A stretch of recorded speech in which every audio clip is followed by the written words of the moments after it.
Hello बच्चों, ये NEET 2027 का डॉक्टर 50 बैच का आज रेडॉक्स रिएक्शन का लेक्चर 4 है। इसमें हम लोग पहले एक दो क्वेश्चन से पुराने कंसेप्ट को रिवीजन कर लेते हैं जो अभी तक पढ़ाई किए हैं।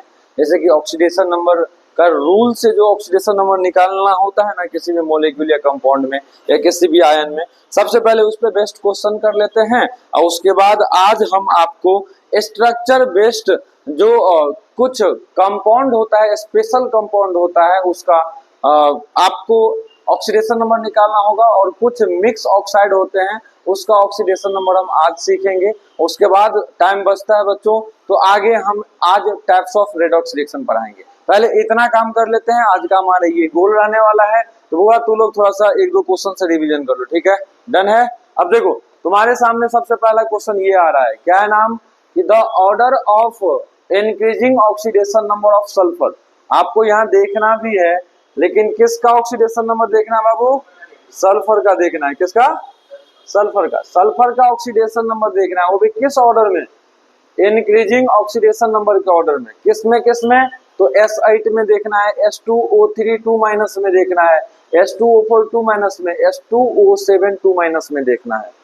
अब आप सबको एक बात मैं बताऊं तो जिन बच्चों को आइडिया अगर नहीं लगे वो सभी बच्चे से मैं बोलना चाहता हूं कि जितना अलग अलग है ना यहाँ पे मॉलिक्यूल या आयन, उसको तुम साइड में लिख लो। आपको यहाँ लिखना है S8। आपको बताना है कि find oxidation number of sulphur, find oxidation number of sulphur in S8।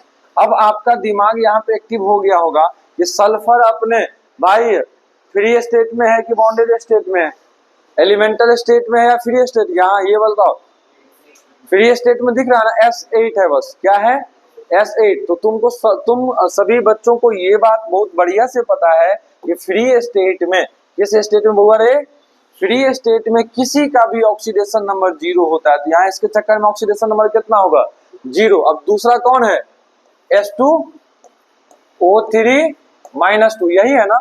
इसमें आपको क्या चाहिए? इसमें आपको निकालना पड़ेगा, इसमें आपको निकालना पड़ेगा सल्फर का ऑक्सीडेशन नंबर। किसका ऑक्सीडेशन नंबर? आप सभी बच्चे अगर इसको देखोगे ध्यान से तो आपको पता चलेगा कि ये आयोनिक फॉर्मूला है। कौन सा फॉर्मूला है वो? एक मिनट सुनो पहले। आप लोग ये बात सुने हो ना कि sum of oxidation number of all species in any ion is equal to क्या होता है? नहीं, आयन के केस में sum of oxidation number of all species in any ion is equal to charge, is equal to charge. ये याद है कि भुला गए हो? याद है, बहुत बढ़िया। तो ये आयोनिक फॉर्म है ना। आपको यहाँ पे सल्फर का ऑक्सीडेशन नंबर चाहिए। क्या आप सबको पता है कि ऑक्सीडेशन नंबर ओनली एक एटम के लिए डिफाइन होता है? अगर नहीं पता है तो फिर से लिख देते हैं, ऑक्सीडेशन नंबर ओनली एक एटम के लिए डिफाइन किए जाते हैं। ऑक्सीडेशन नंबर ओनली एक एटम के लिए डिफाइन किए जाएंगे। कितने के लिए बुआ रे? एक एटम के लिए डिफाइन किए जाएंगे। ये अच्छे से आपको याद रखना है। तो यहाँ आप इस क्वेश्चन को अगर लगाने आओगे, इस क्वेश्चन में इस स्पीशीज में सल्फर का ऑक्सीडेशन नंबर चाहिए। किसका ऑक्सीडेशन नंबर? सल्फर का। तो एक ही काम करना है, जिसका ऑक्सीडेशन नंबर चाहिए उसका एक्स मान लेना है। क्या कर लेना है? एक्स मान लेना है। तो बुआ एक्स माने है ऑक्सीडेशन नंबर ऑफ सल्फर। तो हम अभी तुरंत क्या समझाए? ऑक्सीडेशन नंबर एक एटम के लिए होता है। तो यहाँ कितना एटम है? 2 एटम। तो क्या x इंटू 2 करना पड़ेगा कि नहीं करना पड़ेगा? क्योंकि x हम मान चुके हैं, x हम माने हैं लेट x क्या? Oxidation number of sulphur. यही ना माने हैं बुआ रे? देखो तो ये हम क्या यही माने हैं कि नहीं माने हैं? लेकिन यहाँ सल्फर का नंबर तो 2 है तो 2x हो जाएगा प्लस का साइन, क्योंकि आपको सम करना होता है हर एक स्पीशीज के ऑक्सीडेशन नंबर का। तो यहाँ देखो ऑक्सीजन 3 गो है। कितना है? और आपको ये देखने से क्या मेटल हाइड्राइड लग रहा है क्या? यानी कि मेटल हाइड्राइड बोल रहे हैं। अरे यार, ऑक्सीजन के केस में एक्सेप्शन 4-5 को जो पढ़ाए थे, एक पर ऑक्साइड का, एक सुपर ऑक्साइड का, एक O2F2 OF2 और ओजोनाइट का। यही सब एक्सेप्शन था ना ऑक्सीजन का। क्या उस एक्सेप्शन में से कोई ऑक्सीजन वाला दिख रहा है क्या? तो आपका जवाब जाएगा नहीं। तो इन जनरल यहाँ क्या ले जाएंगे? ऑक्सीजन पे, एक ऑक्सीजन पे इन जनरल कितना होता है? -2 होता है। यहाँ कितना ऑक्सीजन है? तो यहाँ 3 ऑक्सीजन है, एक पर -2 तो सर 3 पे हो जाएगा -6। अब देखो यार, यहाँ तुम इन दोनों का क्या मीनिंग क्या निकालोगे? ये समेशन है। क्या है बुआ?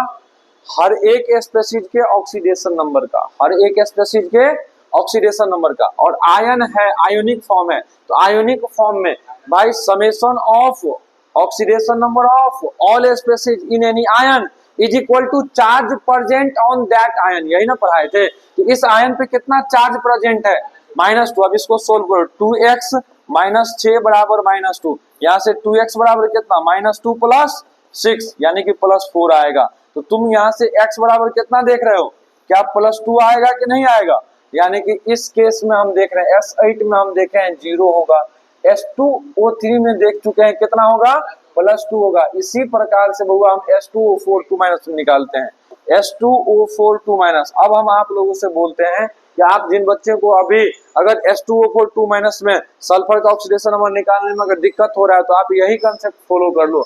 हम अब आप सब बच्चों को दूसरा तरीका भी बताएंगे जो है शॉर्टकट। क्या है शॉर्टकट? अब तुमसे हम पूछते हैं, देखो यार, देखो बस इतना सा, ऑक्सीजन पे कितना चार्ज हो जाएगा, -4 हो जाएगा, एक ऑक्सीजन पे -2, दो ऑक्सीजन पे -4, इस पे है, ओवरऑल कितना लाना है, इधर देखे बताओ, इस आयन पर S4, अच्छा 2 ही है,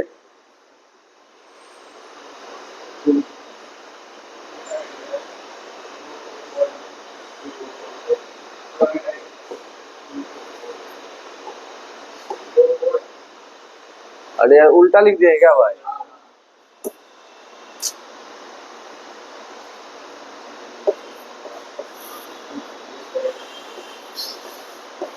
S2O4 2- है। अब देखो यहाँ पे हम डायरेक्ट निकालते हैं, क्या करते हैं, डायरेक्ट निकालते हैं। तुम सबको पता है कि आयोनिक फॉर्म है, ये कौन सा फॉर्म है, आयोनिक फॉर्म। आयोनिक फॉर्म में सारे के सारे स्पेसीज का ऑक्सीडेशन नंबर का सम किसके बराबर होता है, उस आयन पर जितना चार्ज प्रेजेंट होता है उसके बराबर होता है। यस और नो, यस बात है भाई।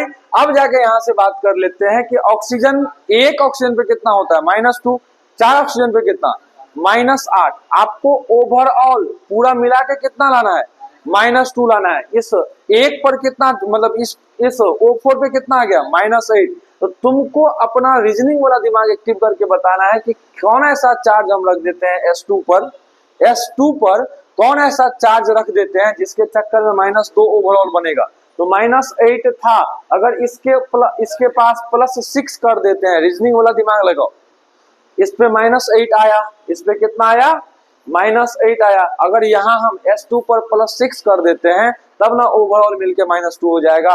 अब तुम क्या देख रहे हो, S2 पर +6 है, S2 पर, और यहाँ क्या सीखे, ऑक्सीडेशन नंबर कितने एटम के लिए होते हैं, आपको क्या चाहिए था, ऑक्सीडेशन नंबर सल्फर, यानी कि एक सल्फर का ऑक्सीडेशन नंबर। यहाँ 2 पर ना +6 चार्ज है, तो एक पर कितना होगा, तो एक यहाँ ऑक्सीडेशन नंबर ऑफ सल्फर कितना कह दोगे, कितना कह दोगे बाबू, +3। यहाँ देखो, तो यहाँ इस कंपाउंड में +3 आ गया। अब इस प्रकार से इसमें चेक करते हैं, किसमें बुआ रे, S2O7 -2। यहाँ भी तुम इसको आयोनिक फॉर्म में देख रहे हो कि नहीं देख रहे हो, डायरेक्ट मेथड। देखो यार, ओवरऑल कितना चार्ज लाना है, -2 लाना है, कितना लाना है, -2 है। तो हम समझ में आ रहा है क्या कर रहा हूँ, -2 ओवरऑल लाना है, और O7 के चक्कर में कितना आ जाएगा, -14 आ जाएगा। क्यों, क्योंकि एक ऑक्सीजन का होता है -2, 7 का कितना होगा, -14। अब देखो बुआ, यहाँ पे ऐसा क्या ऐसा रखे कि -2 आएगा, तो आपके दिमाग में क्या आएगा, +12 अगर रख देते हैं तब ना दोनों मिलकर ओवरऑल -2 ला लेगा। क्यों हम ओवरऑल -2 पे फिर तुले हुए हैं, क्योंकि हमको पता है आयोनिक फॉर्म में ओवरऑल चार्ज जितना होता है उसी के सम हो जाते हैं हर एक इंडिविजुअल के ऑक्सीडेशन नंबर का सम, यही ना बात करते हैं। अब आज हुआ यहाँ पे तुमको पता चल गया कि 2 सल्फर पे 12 चार्ज है, 2 सल्फर पे 12 चार्ज है, लेकिन ऑक्सीडेशन नंबर ऑफ सल्फर का मीनिंग निकलता है एक सल्फर का ऑक्सीडेशन नंबर, ऑक्सीडेशन नंबर एक सल्फर का ऑक्सीडेशन नंबर।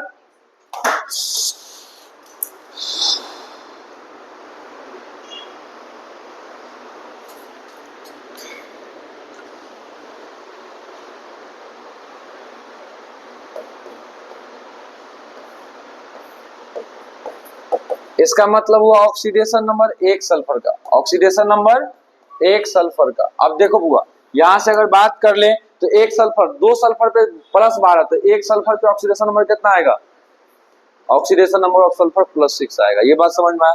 वैसे तुमको यहाँ से एक हिंट बताऊं, यहाँ का पार्ट नहीं आगे का पार्ट है। किसी भी पी ब्लॉक वाला केस में जनरली मैक्सिमम ऑक्सीडेशन नंबर उसके ग्रुप नंबर के बराबर होता है। किसके बराबर होता है?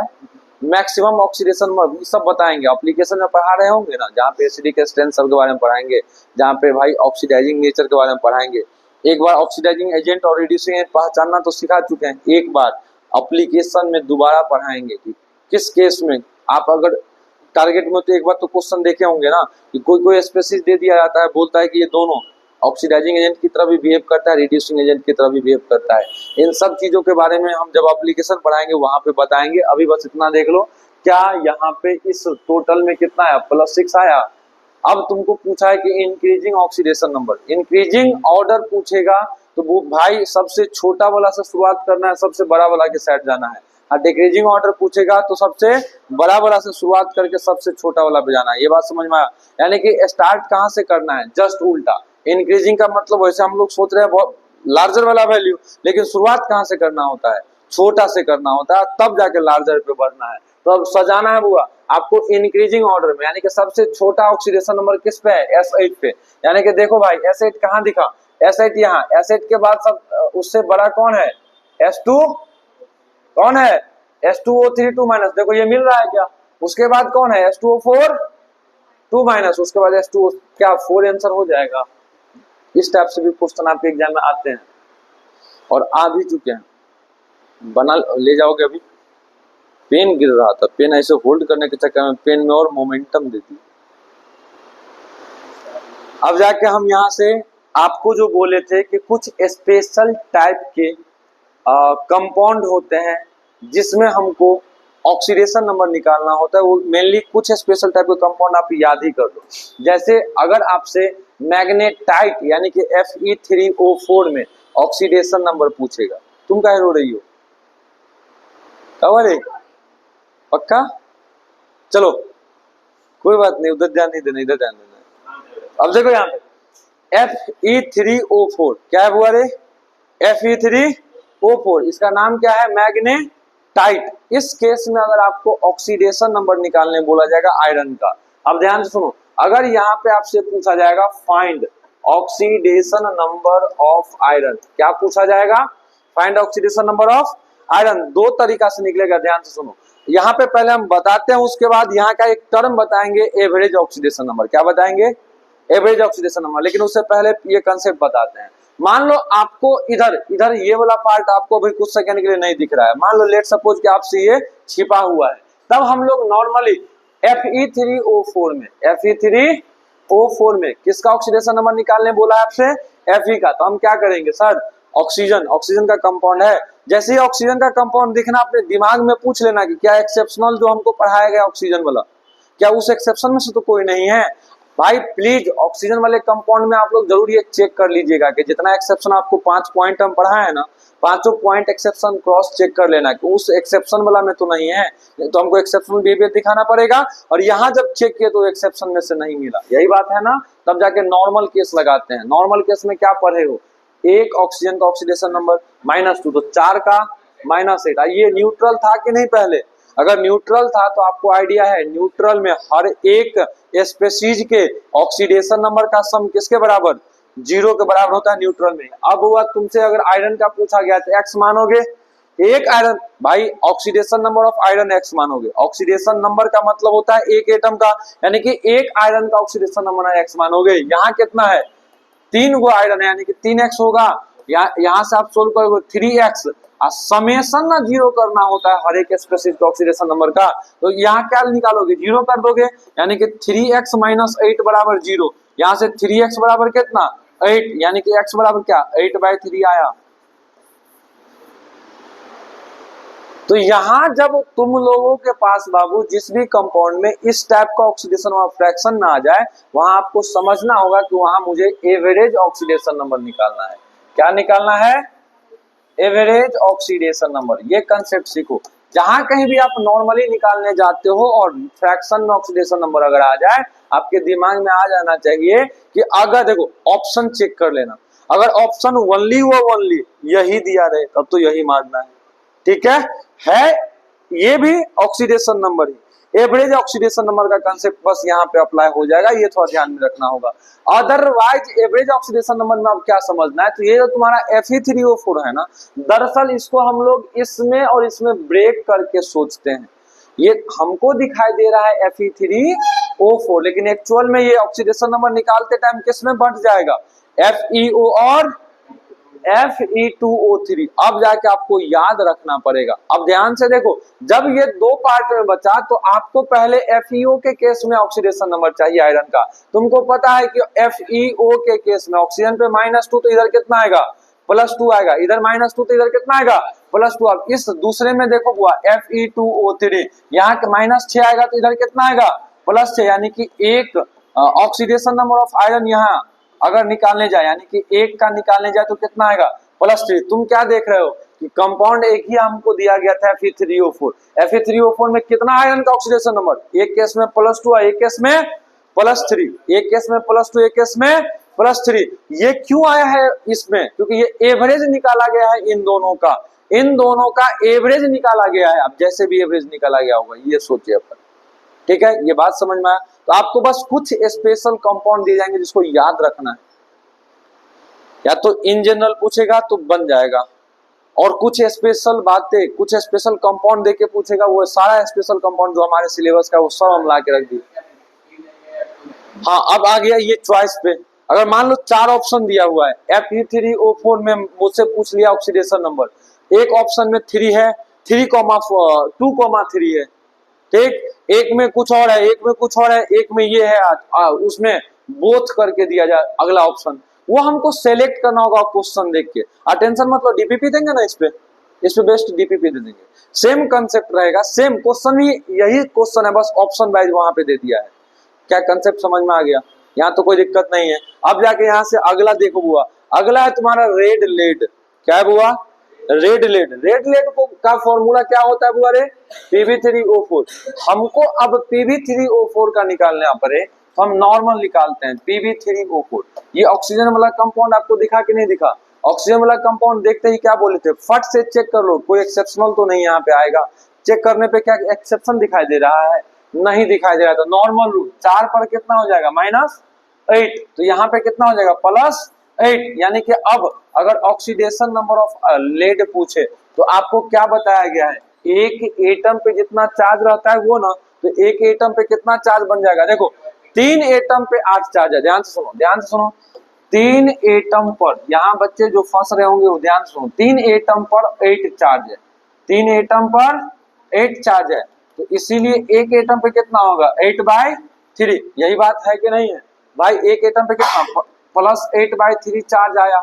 अब यहाँ पे भी जैसे फ्रैक्शन में ऑक्सीडेशन नंबर दिख रहा है, हमारे दिमाग में क्या दौड़ जाएगा कि जरूर यहाँ पे एवरेज निकालना होगा, जरूर यहाँ पे क्या निकाला होगा, एवरेज निकाला होगा। ये बात समझ में आया।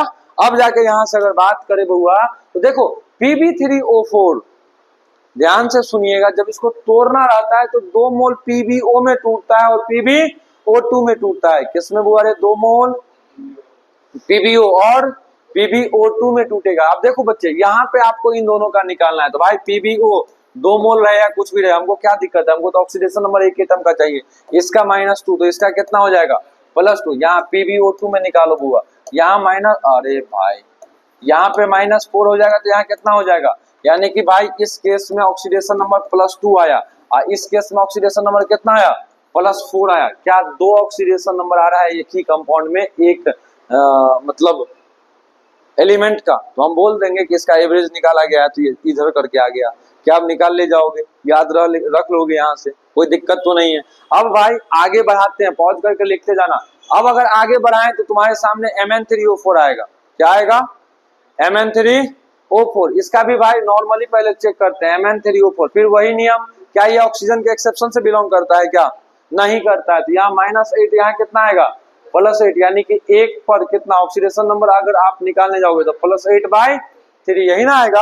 अब जाके यहाँ से फिर से फ्रैक्शन देख लिए, फिर इसको समझेंगे कि इसको ब्रेक किया गया MnO में और Mn2O3 में। तो जब MnO का बात करें तो इधर -2, इधर कितना होगा, +2। ये बात समझ में आया। और यहाँ जब Mn2O3 की बात करें तो यहाँ -6, यहाँ +6, यानी कि ऑक्सीडेशन नंबर यहाँ पे कितना होगा, 3 होगा, यहाँ ऑक्सीडेशन नंबर कितना होगा, +2 आएगा। अब सवाल पता है तुम लोग को फंसाएगा यहाँ पे कैसे, तुम लोग को याद नहीं रहेगा वो Fe3O4 को क्या करना है ये भूला जाओगे तुम लोग, Pb3O4 को क्या करना है ये भूला जाओगे, Mn3O4 को क्या करना है ये भूला जाओगे। आपका प्राइम वर्क होना चाहिए कि इसको याद रखना। 3 ही तो बताए हैं, इन तीनों को किसी दीवार पे लिख लो। अगर तुम इसको याद रखते हो कभी निकालने में गलती नहीं होगा, इससे रिलेटेड कुछ भी क्वेश्चन पूछे नहीं फंसोगे। इतना भरोसा दिला देते हो क्या, पक्का मुन्ना भैया नहीं बनाओगे हैं? चलो भाई अब आगे बढ़ते हैं। अब अगर आगे बढ़े बुआ तो तुम्हारे सामने एक स्पेशल कंपाउंड दिखेगा ऐसे अमोनियम नाइट्रेट का। क्या दिखेगा, अमोनियम नाइट्रेट का। ये कंपाउंड दिया रहेगा और आपसे बोलेगा find oxidation number, find oxidation number of nitrogen, find oxidation number of nitrogen. अब यहाँ पे नॉर्मली ऐसे मुंह उठा के चलोगे दिक्कत हो जाएगा। आपको ये सोचना होगा कि NH4NO3 क्या आयोनिक कंपाउंड दिख रहा है आपको, NH4NO3 क्या आयोनिक कंपाउंड दिख रहा है, नहीं दिख रहा है। NH4NO3 अगर ध्यान से देखोगे तो ये टूटेगा किसमें, ये टूटता है NH4 प्लस और NO3 माइनस में। ये किसमें टूटता है बुआ, NH4 प्लस और ये अमोनियम आयन, ये नाइट्रेट आयन, इसको इसका नाम क्या होता है पता है, अमोनियम नाइट्रेट। ये आयोनिक कंपाउंड ही है बुआ। अब बात आता है NH4 प्लस कैसे बना है, पता है तू लोगों को, नहीं पता है थोड़ा सा भाई यहाँ का पार्ट तो नहीं है लेकिन थोड़ा सा पढ़ लो एक्स्ट्रा। देखो एक होता है अमोनिया, एक कौन होता है अमोनिया, इसके पास क्या होता है लोन पेयर, और एक अमोनिया के पास अगर H प्लस आया, कौन आया H प्लस। कहानी ये होता है कि H प्लस का मतलब वैकेंट ऑर्बिटल, H प्लस का मतलब वैकेंट ऑर्बिटल। और हम केमिकल बॉन्डिंग में पढ़ाएंगे कि जब 2 एटम हो, एक एटम के पास वैकेंट ऑर्बिटल हो और एक एटम के पास लोन पेयर हो, तो लोन पेयर कोऑर्डिनेट बॉन्ड बनाते हुए वैकेंट ऑर्बिटल में अपना इलेक्ट्रॉन ट्रांसफर कर देता है। ये बात बताएंगे, वेट कर लो। तो इसी चक्कर में बुआ यहाँ पे ये कोऑर्डिनेट बॉन्ड बनाते हुए इस वैकेंट ऑर्बिटल में पहुंचा देता है। ये देखो कोऑर्डिनेट बॉन्ड बन रहा है किसके किसके बीच, NH3 और H प्लस के बीच, यानी कि ये दोनों के बीच बॉन्ड बन रहा है। तो बॉन्ड बना के जो बनाएगा तब जो बनता है वही होता है NH4 प्लस। तो क्या ये आयन बना कि नहीं बना, आयन बना के NO3 माइनस भी आयन है कि नहीं। तो आयन और आयन के बीच में कौन सा बॉन्ड, आयोनिक बॉन्ड। आयन और आयन के बीच कौन सा बॉन्ड, अब जाके यहाँ का कंसेप्ट भी समझ में आया। अब जाके आपको समझाएं बाबू, तो NH4NO3 के केस में अगर नाइट्रोजन का ऑक्सीडेशन नंबर पूछे तो आप लोग प्लीज ये बात ख्याल रखना कि ये है आयोनिक कंपाउंड, इसको तोड़ देना, क्या कर देना। अब जाके तुम देखो एक ये बना एक ये बना, इसमें तुम निकाल। अब देखो शॉर्ट ट्रिक बनाते हैं, एकदम शॉर्ट तरीका से बनाए। कैसे बनेगा सर शॉर्ट में, तो देखो सर NH4 प्लस को जो देख रहे हैं हाइड्रोजन वाला स्पेसीज है, क्या ये मेटल हाइड्राइड है, हाइड्रोजन वाला स्पेसीज है। तो वहाँ हाइड्रोजन वाला स्पेसीज के जनरल ऑक्सीडेशन नंबर एक एक्सेप्शन है कि नहीं है, एक एक्सेप्शन है ना। तो यहाँ वो एक्सेप्शन किसका था, मेटल हाइड्राइड का। किसका एक्सेप्शन था, मेटल हाइड्राइड का था ना बुआरे। एक मिनट थोड़ा सा ये भी लाइट जलाते हैं।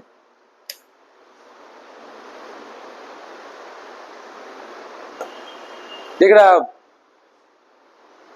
थोड़ा सा, ये नहीं दिख रहा है, नहीं जबरदस्ती नहीं, थोड़ा सा लेक्चर कंटेंट क्वालिटी बढ़िया बढ़ जाता है वो। अरे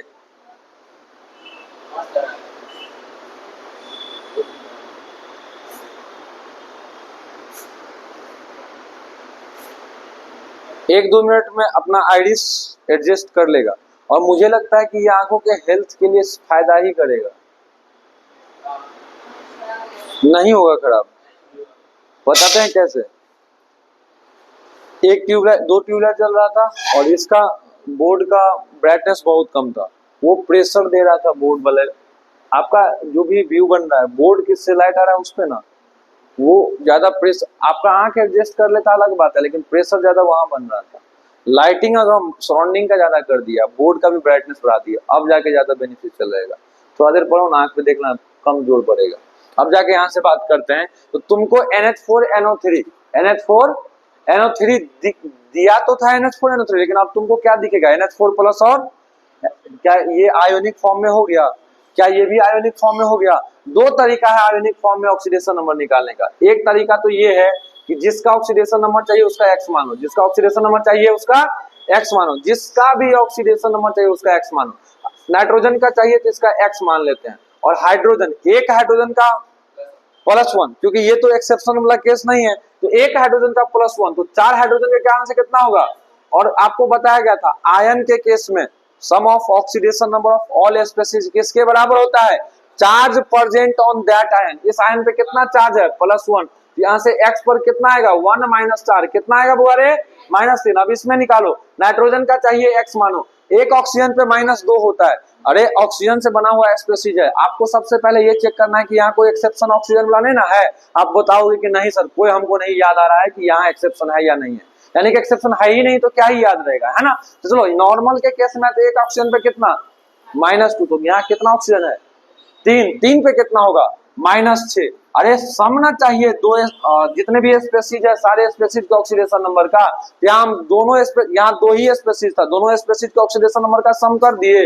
अब ये किसके बराबर होगा, आयन है सर तो charge present on that ion, यहाँ पे माइनस का मतलब -1, माइनस का मतलब, अब इसको सोल्व करोगे x - 6 बराबर -1, यहाँ से x बराबर कितना आएगा +5 आएगा, कितना आएगा बउआ +5। तो तुमसे जो पूछा है ऑक्सीडेशन नंबर नाइट्रोजन का, तो -3 एंड +5 जवाब दोगे इस कंपाउंड में। ये सवाल समझ में आया, ये सब थोड़ा सा आपको थोड़ा देर के लिए विचलित कर सकता है, ये सब क्वेश्चन अगर आ जाता है तो आपको यहाँ ये भी पता चल गया कि क्यों आयोनिक कंपाउंड है, ये NH4NO3 आयोनिक कंपाउंड का रीजन ये पता चल गया क्यों होगा आयोनिक कंपाउंड।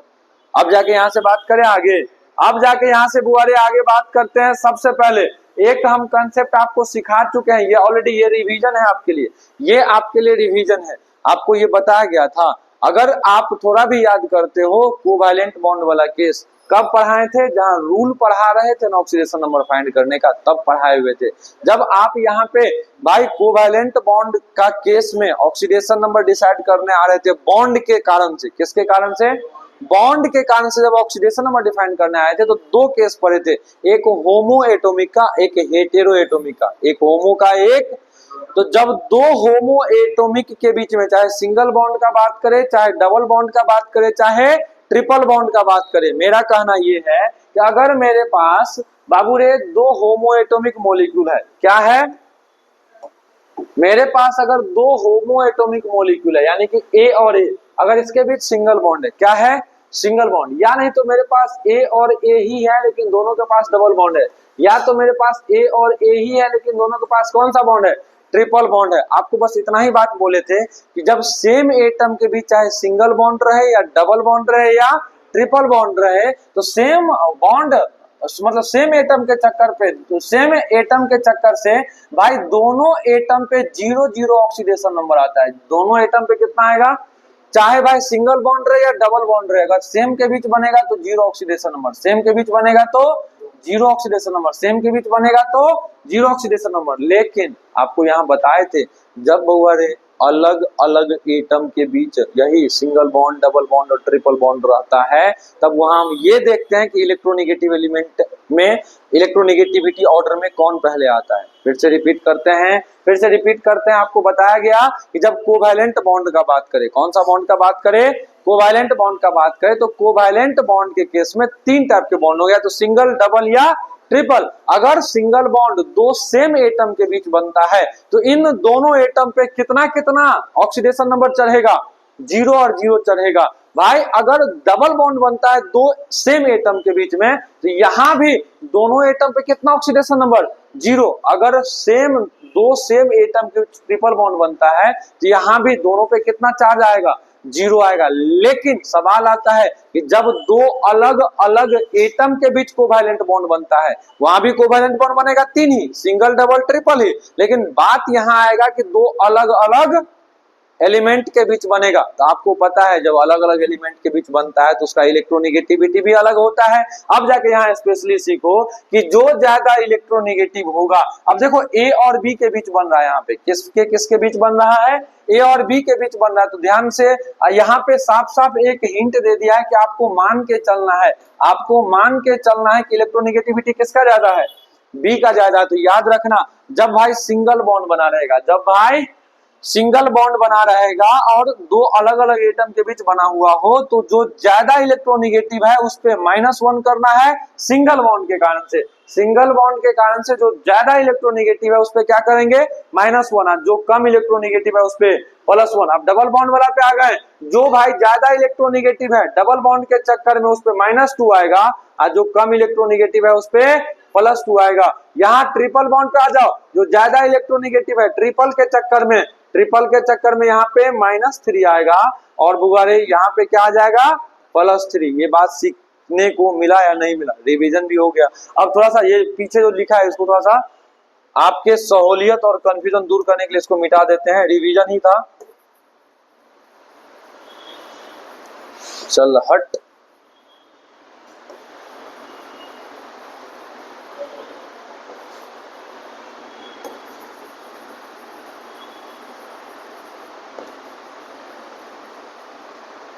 ये बात समझ में आया? ऐसे करके ये पूरा रिवीजन हो गया। अब जाके यहीं से बुआरे आपका गेम स्टार्ट होता है। सबसे पहला एक स्पेशल मॉलिक्यूल होता है CrO5। क्या होता है बुआरे, CrO5। जल्दी बताओ क्या होता है CrO5। अब ध्यान से सुनो और मजा आएगा। जो तुम्हारा CrO5 है ना, इसका हमको याद रखना है, स्पेशल कंपाउंड है, इसका बटरफ्लाई स्ट्रक्चर होता है। कैसा स्ट्रक्चर होता है, बटरफ्लाई की जैसा स्ट्रक्चर, यानी कि ये क्या तितली की तरह लग रहा है, देखो पूछ नहीं है रे लतखोर, ये मुंडी हुआ। मान लो ना कि इधर पूछ लटका है, इधर क्या लटका है रे, इधर क्या लटका है, पूछ लटका है। बटरफ्लाई को पूछ नहीं ना होता है, तितली। बटरफ्लाई की हिंदी किसका होता है, कौन? हाँ, गांव में जिसको हम लोग धागा से बांध के उड़ाते रहते थे वो वाला होता है किसी किसी का, उसको टुकली कहते हैं गांव वाला में, बुढ़िया तितली। भाई भाई भाई भाई तो कोई बात नहीं, अच्छा हो गया मजाक। अब बात कर लेते हैं, सुन इधर। तो CrO5 भाई बचपन याद दिला दे यार। सच में बचपन में एक इतना बड़ा इंसेक्ट होता था, उसको हम लोग तितली बोलते थे। हम लोग गांव में उसको टुकली बोलते हैं। उसको पकड़ लेते थे भाई, कहीं बैठे होते थे पत्ता उत्ता पे, ऐसे पकड़ लेते थे, मतलब ऐसे पकड़ लेते कि मरे भी ना और पकड़ा भी जाए। पकड़ने के बाद उसका पंख को भी नोच देते थे, मतलब आधा पंख हम लोग नोच देते थे। भाई नहीं पता था कि उसका लॉस है, ऐसा करके नहीं पता। नहीं तो हम लोग अब जैसे जिस स्टेज में है तो उसको नुकसान तक ना पहुंचने दे। लेकिन पहले होता क्या था ना, कि उसको पकड़ के बच्चे दोनों पंख को फोड़ देते थे, धागा में बांध देते थे और उसके साथ खेलते थे तो ये सब थोड़ा, चलो कोई बात नहीं। अब बात यहाँ करते हैं। तो तुम्हारा जो कंपाउंड है CrO5, कौन सा कंपाउंड है वो, CrO5। याद तुमको स्पेशली रखना है कि CrO5 क्रोमियम पेंटॉक्साइड। इसमें बुआ आपको याद रखना है इसका शेप कैसा होता है, butterfly structure. Chromium pentoxide CrO5 में, CrO5 का शेप कैसा, बटरफ्लाई स्ट्रक्चर। तुमको यहाँ पे अभी फिलहाल इसको इग्नोर करो यार, ये जो लिखा है इसको इग्नोर करो। रुको, इग्नोर ऐसे नहीं, हम करवाते हैं इग्नोर पहले इसको। अरे दोस्त ऐसा काय हो गया यार, इसको हम इग्नोर करवाते हैं बाबू। अभी 1 मिनट का समय दो, फिर बाद में इसको समझाने के बाद मिटा देंगे, टेंशन ना लो। समझा देते हैं उसके बाद मिटा देंगे, तब ज्यादा बढ़िया से कनेक्ट कर पाएंगे आप सभी। देखो बटरफ्लाई स्ट्रक्चर आपको बस याद रखना है, CrO5 देते ही आपको ये स्ट्रक्चर बनाना आना चाहिए। कैसे बनाओगे, बीच में क्रोमियम कच्चा को रख दोगे बीच में, फिर इधर से पंख लगाओगे दोनों पंख, यानी कि सिंगल बॉन्ड के साथ ऑक्सीजन जोड़ोगे, सिंगल बॉन्ड के साथ। अब आपको ख्याल रखना है कि ऑक्सीजन को भी सिंगल बॉन्ड से जोड़ना है, उसके बाद एक क्रोमियम को डबल बॉन्ड से जोड़ना है। यही तुम्हारा स्ट्रक्चर होगा CrO5 का। यही स्ट्रक्चर किसका हो गया, CrO5 का। तब तुमको याद रखना है, तुमको अभी तुरंत हम पढ़ा के आए हैं। अगर इस CrO5 में आपसे निकालने बोलेगा find oxidation number of chromium, क्या निकालने बोलेगा, find oxidation number of chromium in CrO5। देखो कैसे बनेगा, अभी तुरंत हम समझा क्या है कि जब दो सेम एटम के बीच में सिंगल बॉन्ड रहे तो इसके इस सिंगल बॉन्ड जब दो सेम एटम के कारण से रहेगा तो यहाँ भी जीरो ऑक्सीडेशन नंबर, यहाँ भी कौन सा ऑक्सीडेशन नंबर, जीरो, ये बताए थे। अब एक बात और बताए थे, जब दो अलग अलग एटम के बीच बॉन्ड रहे, जब दो अलग अलग एटम के बीच बॉन्ड रहे तो जो ज्यादा इलेक्ट्रोनेगेटिव उस पे कौन सा चार्ज, -1। जो देखो सिंगल बॉन्ड के कारण से आएगा या तो -1 या +1, सिंगल बॉन्ड के कारण से आएगा या तो -1 या, वो भी कब, जब अलग अलग एटम रहेगा तब। अब सवाल आता है कि -1 किस पे देना है, तो जो ज्यादा इलेक्ट्रोनेगेटिव रहेगा। तुम ही बताओ ना यार, ये मेटल है ऑक्सीजन, अगर इलेक्ट्रोनेगेटिविटी याद हो, ट्रिक याद हो, फिर वो नहीं चली। क्या इलेक्ट्रोनेगेटिविटी ऑर्डर में सेकंड पोजीशन पे ऑक्सीजन आता है, यानी कि इसमें और इसमें ज्यादा इलेक्ट्रोनेगेटिव कौन है, ऑक्सीजन है। कौन है, ऑक्सीजन। तो इस बॉन्ड के चक्कर में, इस बॉन्ड के चक्कर में ऑक्सीजन पे आएगा -1, तो इस बॉन्ड के चक्कर में क्रोमियम पे कितना आएगा। अब इस बॉन्ड का बात करते हैं, इस बॉन्ड का बात करते हैं, तो यहाँ देखो ये भी वही बात, ज्यादा इलेक्ट्रोनेगेटिव है तो इधर -1, तो इधर कितना आएगा, +1। फिर वही बात देखो, इधर -1 तो इधर कितना, +1। इसके लिए देखो, इसके लिए भी देख चुके यहाँ पर, अब इसके लिए देखते हैं, तो इधर -1 तो इधर कितना आएगा, अब यहाँ देखो डबल बॉन्ड है, कौन है वो, अरे डबल बॉन्ड। तो जो ज्यादा इलेक्ट्रोनेगेटिव डबल बॉन्ड के चक्कर में -2, तो सर इधर वाले पे कितना, +2। अब तुम देख लो क्रोमियम पे टोटल प्लस कितना है, तो देखो 1 1 2 2 1 3 1 4 +2, यानी कि क्रोमियम पर कितना प्लस चार्ज आया, +6, यानी कि यहाँ पे क्रोमियम का ऑक्सीडेशन नंबर कितना कहलाएगा, +6। अब वैसे तुम निकालने जाओगे कितना हो जाता, वैसे CrO5 में निकालने जाते, CrO5 में निकालने जाते इधर -10 तो इधर +10 हो जाता, लेकिन भैया ये पॉसिबल नहीं है। समझ में आया क्या होता है। CrO5 एक स्पेशल कंपाउंड है, उसको ऐसे करके याद रखना है। हम आपको इतना ही बताते हैं कि आपको जो रेडॉक्स रिएक्शन जब खत्म करेंगे ना, उतना पढ़ के जाना, उससे बाहर कुछ भी नहीं पूछा जाएगा, करके जाओगे हो जाएगा। समझ में आया।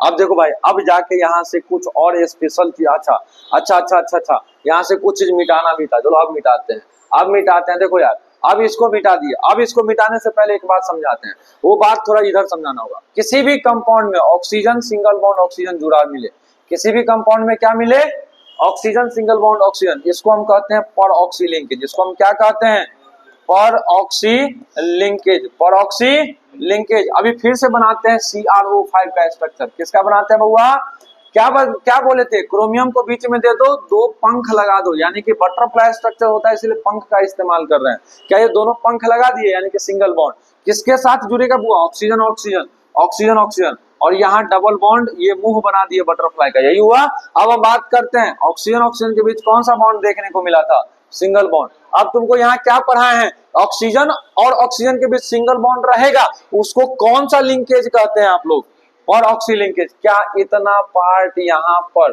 इतना पार्ट यहाँ पे कहलाएगा पर ऑक्सी लिंकेज, यस और नो, पर ऑक्सी लिंकेज। यहां से तुमसे ये भी क्वेश्चन पूछ सकता है कि CrO5 में कितना पर ऑक्सी लिंकेज है, क्या जवाब दोगे, 2 पर ऑक्सी लिंकेज है। कितना बुआ रे, 2 पर ऑक्सी लिंकेज है। यही बात पूरा समझना था अभी पीछे। CrO5 का स्ट्रक्चर प्लीज याद रखिएगा आप लोग, बटरफ्लाई स्ट्रक्चर होता है। कैसा स्ट्रक्चर होता है, बटरफ्लाई स्ट्रक्चर। वही बात, बन के तितली दिल उड़ा कहीं दूर, नहीं याद है, नहीं हुआ, नहीं यादेगा ना, चेन्नई एक्सप्रेस, बन के तितली दिल उड़ा। चलो अब यहाँ से बात करते हैं पीछे, यही बतवा यहाँ पे मिटा ढक दिए थे कि नहीं ढक दिए थे, कि बउआ इसके पास CrO5 के पास, किसके पास, CrO5 के पास कायगो OO बॉन्ड कितना रहेगा, 2 OO बॉन्ड रहेगा। अब जाके ये बात समझ में आ गया अपने आप, क्लियर हुआ, आगे बढ़ाएं।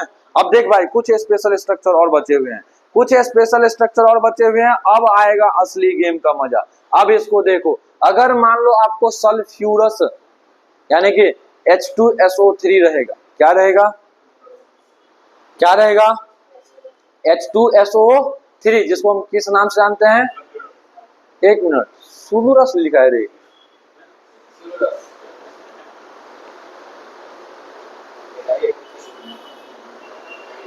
एक बार क्रॉस चेक करते हैं भाई, एक बार क्रॉस चेक करने में कोई दिक्कत नहीं है, गलत पढ़ाने ज्यादा बढ़िया है।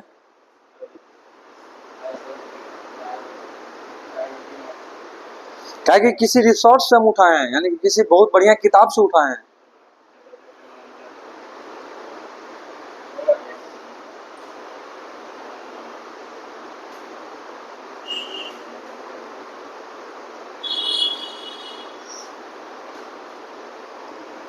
वही तो हमको भी पकड़ा दिया था, सल्फ्यूरस होगा भाई। ये तो वही बात है, हेलू सुलुलुलु। देखो देखो, ये है सल्फ्यूरस, ये है क्या रे यार, ये क्या है भाई, सल्फ्यूरस। एक मिनट इसको तो सजाते हैं।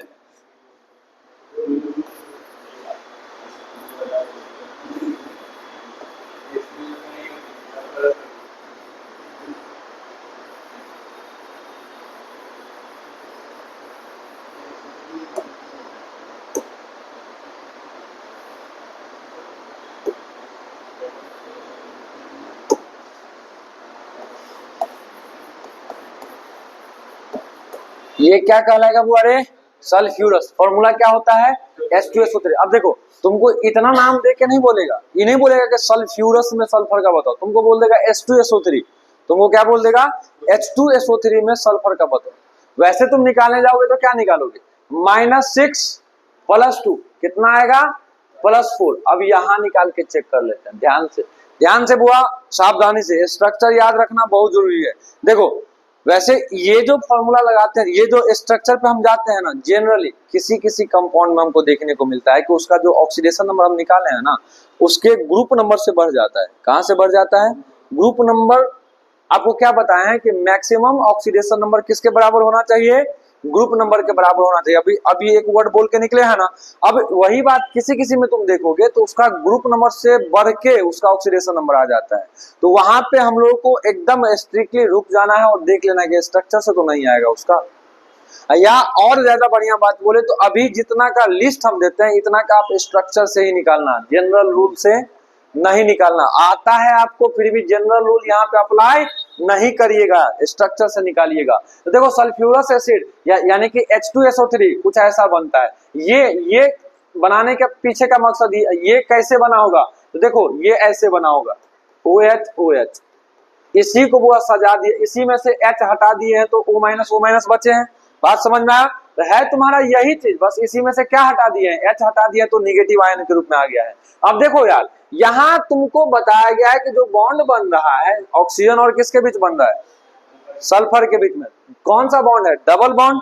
क्या बोले थे, जब डबल बॉन्ड होगा तो ज्यादा इलेक्ट्रोनिगेटिव पर कौन सा चार्ज, माइनस। डबल बॉन्ड के चक्कर में -2 या +2 आता है, तो -2 कहाँ जाता है, ज्यादा इलेक्ट्रोनिगेटिव पे, और जो कम रहता है उस पर +2, ज्यादा इलेक्ट्रोनिगेटिव है -2, यहाँ पे कितना आएगा। अब यहाँ सिंगल बॉन्ड है, ये ज्यादा इलेक्ट्रोनिगेटिव -1, ये कम तो इधर +1, -1 है, यहाँ कितना आएगा, यानी कि सल्फर पे ओवरऑल कितना आ गया, +4। भाई आप, हाँ है दोनों पे जगह पे बराबर, लेकिन हम क्या बोल रहे हैं कि अभी जो लिस्ट हम दे रहे हैं ना, इसका ऑक्सीडेशन नंबर आपको निकालना है किसके बेसिस पे, स्ट्रक्चर के बेसिस पे। भाई कुछ ही पार्टिकुलर लिस्ट है, अभी से लेकर एग्जाम तक 10 बार भी इसको देखते हो तो याद हो जाएगा, दिमाग में छप जाएगा। कसम खा के याद नहीं करना है, प्रैक्टिस करते रहना, अपने आप हो जाएगा। अब ढेर सारा एग्जाम दोगे, टेस्ट हम अपने आपसे टेस्ट दिलवाएंगे, करेंट का टेस्ट तो आपसे दिलवावे करेंगे, बैक ईयर का भी 3 साल का टेस्ट प्रॉमिस किया ना करवाएंगे। भाई 8-10 हजार क्वेश्चन जब आंख के सामने से गुजरेगा ना, तो ये सब याद नहीं करना पड़ेगा। उस 8-10 हजार क्वेश्चन में 10 वैरायटी से ये सब पूछ लेगा, गर्दा उड़ा दोगे तुम लोग, ऐसे ही याद हो जाएगा। अब बात करते हैं सल्फ्यूरिक एसिड का, किसका बात करते हैं, सल्फ्यूरिक एसिड का। सल्फ्यूरिक एसिड का फॉर्मूला H2SO4, वैसे भी निकालोगे +6 ही आएगा, और वैसे भी देखो इसका स्ट्रक्चर कुछ ऐसे बनता है, कैसा बनता है, ऐसे बनता है। देखो -2 इधर आएगा, इधर कितना आएगा, +2, इधर -1 आएगा तो इधर कितना आएगा, +1। समझ में आ रहा है ना कैसे, इधर -1 तो इधर कितना, इधर -1 तो इधर ओवरऑल कितना आएगा, +6। और रूल से भी जाओगे तो कितना आएगा,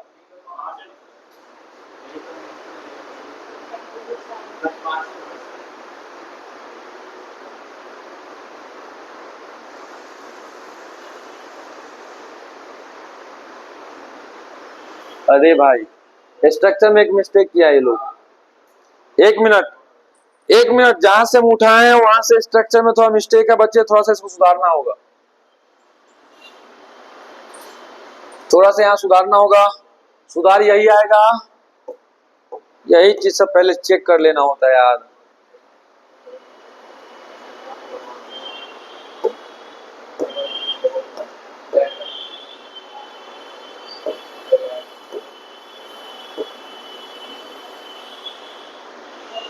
अब स्ट्रक्चर सही हुआ। अब देखो, अब स्ट्रक्चर से बनाओगे कितना आएगा, +6। कैसे, इधर -2, इधर कितना +2, इधर -1 तो इधर, इधर -2 तो इधर +2, इधर -1 तो इधर +1। अब चेक करोगे 2 2 4 2 6 आ जाएगा, कितना आ जाएगा बुआ रे, +6। अब इधर देख लेते हैं बुआ, ये है तुम्हारा थायोसल्फ्यूरिक एसिड H2S2O3, H2S2O3। एक बात समझ रहे हो, डाइसल्फाइड लिंकेज पढ़े हो तुम लोग, इम्यूनिटी जहां पढ़ा होगा, इम्यूनिटी नहीं पढ़े हो, 12 नहीं पास किया है, इम्यूनिटी बोल रहे हैं, सॉरी, एंटीबॉडी जहां पढ़े हो, डाइसल्फाइड लिंकेज। चलो छोड़ो यार, यहां देखते हैं, यहां पर आते हैं, सुनो। तो H2S2O3 कैसे बनेगा, तो S single bond S single bond S के साथ एक OH जुड़ेगा और एक S के साथ डबल बॉन्ड O जुड़ेगा। और भाई 2 हाइड्रोजन है, देखो एक इधर जुड़ गया, कोई दिक्कत तो नहीं है। ये स्ट्रक्चर याद रख पाओगे? क्या बकैती किया है यार स्ट्रक्चर बनाने में, 1 मिनट, फिर से मिस्टेक है बुआ रे। ये जहां से पीपीटी उठाए, जहां से पीपीटी बनाए है ना, जो कन्वर्जन, इमेज कन्वर्जन करता है ना, एआई जो इमेज कन्वर्जन करता है, वो अपना दिमाग लगा दिया है, हम लोगों का सुलू करवा रहा है ऑनलाइन में। यहां तुम्हारा ये होगा, समझ में आया? अब जाके बनाओ। अब देखो, तुमको चाहिए H2, एक हाइड्रोजन यहाँ, एक हाइड्रोजन यहाँ है, तुमको क्या वो चाहिए, O3, काय वो चाहिए, तीनों, एक ऑक्सीजन एक ऑक्सीजन एक ऑक्सीजन, 3 ऑक्सीजन हुआ। काय वो सल्फर चाहिए, 2 सल्फर हो गया। तो ये स्ट्रक्चर याद रखना है और आपको बनाना है। देखो इधर -2 आएगा तो इधर कितना आएगा, +2। इन दोनों के चक्कर में 0 और 0 आएगा कि नहीं आएगा, इधर -1 तो इधर कितना +1, इधर आएगा +2 तो इधर कितना आएगा -2। इन दोनों में H और S में कौन ज्यादा,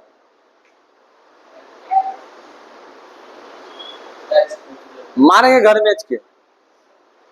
फिर वो नहीं चली बिहार इंडिया से कल हिमाचल प्रदेश, ज्यादा S का होता है, ज्यादा किसका होता है, S का होता है। तो इसमें देखो, जो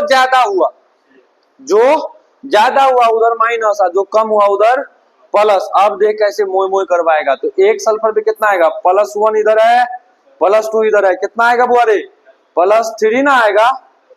और इधर देखो +2 और -1 कितना आएगा, +1 आएगा, कितना आएगा। देख लिया क्या गेम होता है, देखा क्या गेम है। इस तरीका से सोल्व करना है भाई। अब जाके अगला का बनाओगे, ये तुम लोग बना ले जाओगे, क्या है, डाइथायोनस, क्या है बुआ रे, डाइथायोनस एसिड बना ले जाओगे। फॉर्मूला क्या होगा, H2S2O4। यहाँ तुमको एक बात याद रखना है, हाँ, तो वही ना बोले हैं कि ओवरऑल कैसे +7 बोल देते हो, ओवरऑल करना ही नहीं भाई। इस टाइप का जब कंपाउंड पूछेगा ना, तो यहाँ पे एवरेज आ जाएगा। ये चीज तुमको करना है। आपको या तो थायोसल्फ्यूरिक में पूछ देगा सल्फर का कितना होगा, या नहीं तो H2S2O3 में पूछ देगा कितना होगा। आप 2 टाइप का एसिड स्ट्रक्चर नहीं दिया रहेगा। स्ट्रक्चर ही तो आपको शुरुआत में क्या बोल दिया, आपका ये काम, हाँ, ऑप्शन से पता चलेगा, समझ में आया। और इस टाइप का क्वेश्चन रेडॉक्स में अगर पूछ लेता है तो उस साल का वो सबसे स्टैंडर्ड क्वेश्चन माना जाता है। क्योंकि कंफ्यूजन के साथ याद भी रखना है, अप्लाई भी करना है, तीनों हो जाता है यहाँ पे। अब जाके जैसे तुम लोग कैरोज एसिड का नाम सुना होगा, मार्शल एसिड का नाम सुना होगा, नहीं सुना है, हे भगवान। अच्छा कोई बात नहीं, आज सुनोगे। अब देखो डाइथायोनस का कर लोगे स्ट्रक्चर से। अब आगे अगर बात करें, इसमें देखो डाई सल्फ्यूरस है, कौन है बुआ रे, फिर से वही आ गया क्या यार, ये दूसरा आ गया। चलो डाई सल्फ्यूरस स्ट्रक्चर देखो, सल्फर सल्फर, अच्छा एक मिनट सुन लो, सल्फर सल्फर सिंगल बॉन्ड, इसको डाई सल्फाइड बॉन्ड कहते हैं, क्या बोलते हैं, डाई सल्फाइड बॉन्ड। अब देखो यहाँ पे आपको 2 सल्फर चाहिए, 2 सल्फर मिला, काय गो ऑक्सीजन चाहिए 6, 1 2 3 4 5 6, और काय गो हाइड्रोजन 4 गो हाइड्रोजन, क्या यहाँ पे सल्फर का निकाल ले जाओगे। अब बात करते हैं डाइथायोनिक, H2S2O6 को क्या कहते हैं,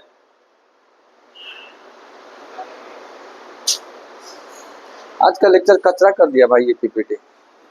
हाँ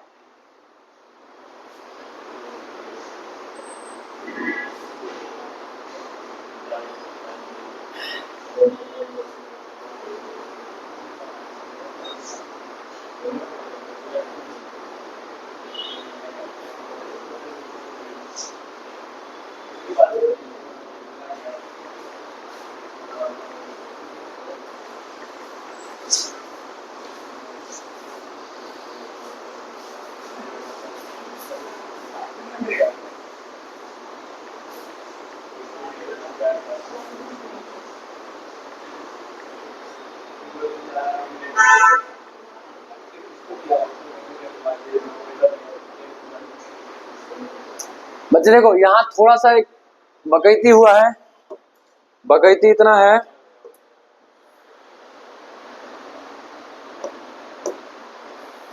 देखो डाई सल्फ्यूरस एसिड में यहाँ पे 5 आएगा, वो है यहाँ पे कितना आएगा,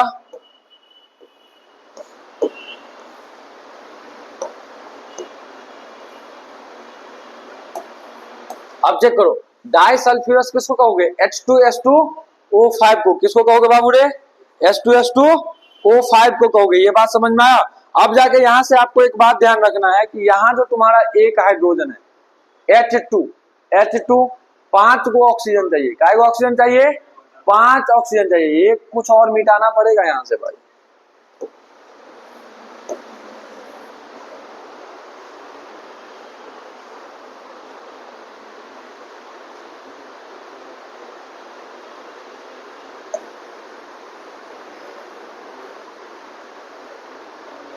ये स्ट्रक्चर होगा डाइसल्फ्यूरस का, और कायदे में इतना देखा जाए तो भाई इस टाइप से गलती होता है तो जो खुदो याद रहता है वो भी भुला जाते हैं अब यही दिक्कत हो जाता है, ये का तुम्हारा तबीयत ठीक नहीं है ना भाई, चल जाओ घर, विश्वास करो, अभी जो सीजन का फीवर है ना बहुत गंदा फीवर है, जाके घर जाओ, दवाई खाओ, रेस्ट करो।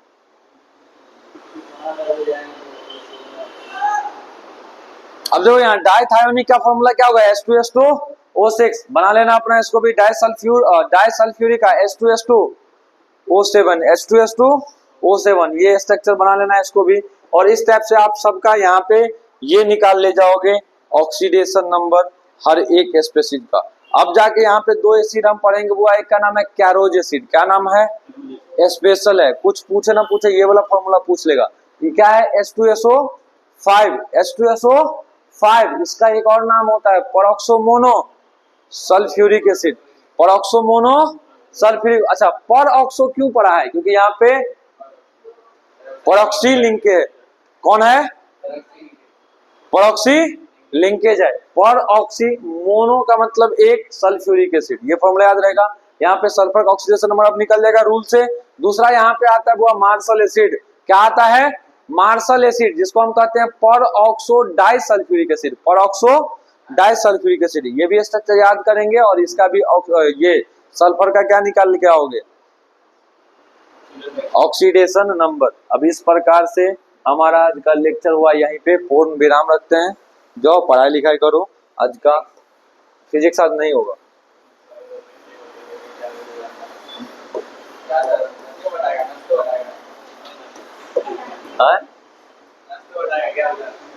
कहाँ नाश्ता उठेगा, अच्छा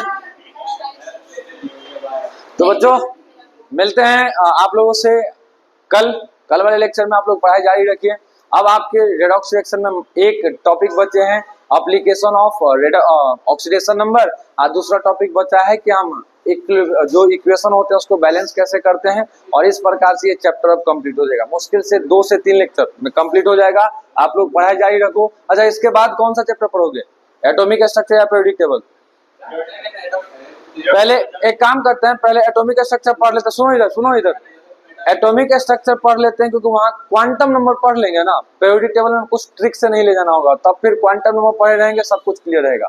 इसके बाद एटॉमिक स्ट्रक्चर पढ़ लेंगे, इधर सुनो ना, एटॉमिक स्ट्रक्चर के पढ़ने के जस्ट बाद पीरियोडिक टेबल, जस्ट बाद केमिकल बॉन्डिंग पढ़ लेंगे, ठीक है। अगर इतना हम कर लेते हैं तो 15 क्वेश्चन का जुगाड़ हो जाएगा, इतना ही चैप्टर से, हाँ इतना ही चैप्टर सब कैसे है, तो देखो तुम्हारा केमिकल बॉन्डिंग और पीरियोडिक टेबल मिला के किसी किसी साल 5 क्वेश्चन पूछ लेता है, इधर देखो ना, ए हीरो 5 क्वेश्चन पूछ लेगा। हम जुगाड़ हमको कैसे भी करके सितंबर आते आते 15 क्वेश्चन का जुगाड़ कर देना है केमिस्ट्री में। अगर देखो अब सेफ स्कोर कैसे रहेगा, तो मेरा कोशिश है कि भाई मोल कंसेप्ट क्लियर, उसके जस्ट बाद आप लोगों का ये क्लियर कर दिए हैं, रेडॉक्स क्लियर हो जाएगा, उसके बाद एटॉमिक क्लियर हो गया रहेगा, 3 चैप्टर इधर। सॉल्यूशन तू लोग पढ़ा है नहीं भी तो फिर से एक बार तो सॉल्यूशन तो मैक्सिमम सॉल्यूशन बढ़िया से कर लिया है ना। आंसू टेंशन में आ गया, तुम नहीं किए हो तो कोई बात नहीं, इसके बाद सॉल्यूशन करवा देंगे। सॉल्यूशन में इसके बाद नहीं, हम आगे बात कर रहे हैं, केमिकल बॉन्डिंग पहले करवाना है, केमिकल बॉन्डिंग के बाद का बात कर रहे हैं, केमिकल बॉन्डिंग के बाद का बात कर रहे हैं, केमिकल बॉन्डिंग के बाद सॉल्यूशन करवा देंगे। देखो हमको अभी मोल concept, redox, periodic table, atomic structure, chemical bonding और सॉल्यूशन, 6 चैप्टर का मतलब 15 क्वेश्चन होगा। क्योंकि आपका इधर इधर इधर सुनो तो केमिकल बॉन्डिंग का वेटेज अब 4 से 5 का रहने लगा है, पता है कि नहीं। पूरा मिला के अगर नीट में देखो तो 4-5 क्वेश्चन पूछ देता है। तो आप लोग को मेरा कोशिश है कि सितंबर आते आते 15 क्वेश्चन करवा देते हैं, छठ आते आते 20 क्वेश्चन पे लेके चल जाएंगे। इधर सुनना, सितंबर आते आते 15 क्वेश्चन का जुगाड़, छठ आते आते 20 क्वेश्चन का जुगाड़, आज छठ के बाद भाई 1.5 महीना पढ़ा के जैसे, और इधर फिजिकल इनऑर्गेनिक खत्म हुआ, 30 क्वेश्चन कंप्लीट, बात खत्म। और लास्ट में आप सभी बच्चों के लिए हो सकता है जनवरी के टाइम में ऑर्गेनिक स्टार्ट करेंगे, मुश्किल से जनवरी पूरा पढ़ाएंगे, फरवरी पूरा पढ़ाएंगे। 75 से 80 लेक्चर आते आते 75 से 80 लेक्चर आते आते ऑर्गेनिक कंप्लीट हो जाएगा। और इसलिए हम ऑर्गेनिक सबसे लास्ट में रखे हैं, पढ़ाएंगे 3 चैप्टर भरपेट, नोमेनक्लेचर तो पढ़ाना नहीं है मतलब उसमें क्या है भाई, अगर कायदे से देखा जाए तो 3 से 4 लेक्चर में नोमेनक्लेचर हो जाएगा। नहीं, पढ़ाएंगे 3-4 लेक्चर, हाँ कोई दिक्कत नहीं, एक क्वेश्चन पूछे या कुछ पूछे, पढ़ाएंगे पूरा टॉपिक। तो 3 से 4 लेक्चर में नोमेनक्लेचर, जीओसी और आइसोमेरिज्म भरपेट पढ़ना है। और उसके बाद जो हम एनसीईआरटी की ओर बढ़ेंगे, एनसीईआरटी का लाइन बाय लाइन क्लियर करना है। चाहे उस लाइन बाय लाइन क्लियर करने के लिए मैकेनिज्म का जरूरत पड़ेगा तो मैकेनिज्म बताएंगे, कंसेप्ट का जरूरत पड़ेगा तो कंसेप्ट बताएंगे। बस hydrocarbon, haloalkane, haloarene, aldehyde ketone, phenol, aldehyde ketone, carboxylic acid, phenyl ketone, ether, ये अरे भाई मिक्स कर दिए और उसके बाद अमाइन, हड़बड़ाहट भी कुछ हो जाता है। उसके बाद बायोमोलिक्यूल, इतना जो चैप्टर है ना, एनसीईआरटी के बाहर कुछ नहीं जाना वहां पे। एनसीईआरटी करना है इन सब चैप्टर्स का, उसका एग्जाम्पलर करना है, उसका एग्जाम्पल करना है, इन टेक्स्ट क्वेश्चन करना है, एक्सरसाइज करना है, इतना ही को चार्ट जाके, और आपको जो पीवाईक्यू हम लोग दिए हैं इसको कर जाना है। ऑर्गेनिक 5 चैप्टर के लिए मात्र उतना ही करेंगे, एनसीईआरटी से रिलेटेड सारा कुछ, और उसके बाद पीवाईक्यू, और उसके बाद जाना एग्जाम देने। ऑर्गेनिक का एक क्वेश्चन गर्दा उड़ा के आओगे। तो मिलते हैं बच्चों आप लोगों से, राधे राधे, पढ़ाई जारी रखिएगा आप लोग।